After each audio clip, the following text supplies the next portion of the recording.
Nous allons voir dans Matthieu 16, de 13 à 19, nous allons découvrir quelque chose à l'intérieur. Et là, j'ai seulement envie de vous montrer, parce qu'on parle des droits de l'enfant.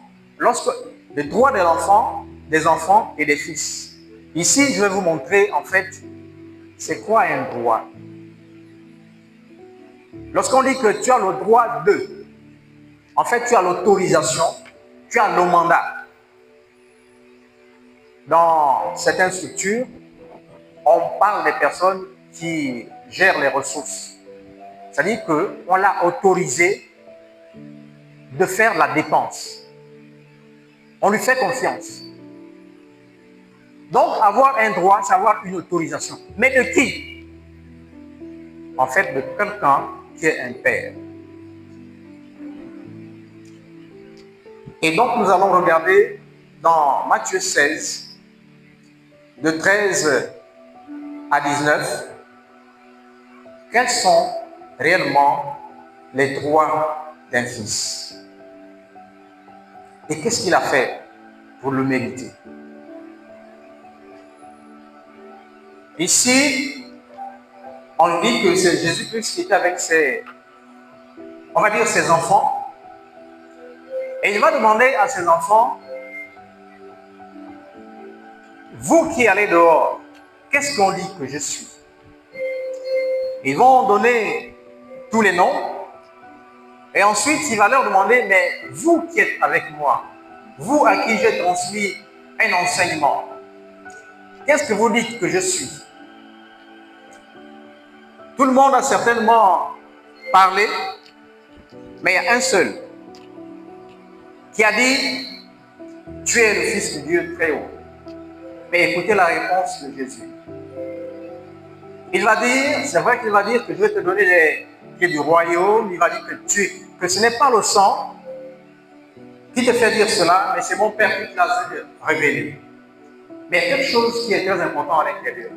Il va lui dire, sur toi, je vais bâtir mon église. Et il va dire, je te donne les clés du royaume. Il va ajouter, ce que tu vas décider ici sera accepté au ciel.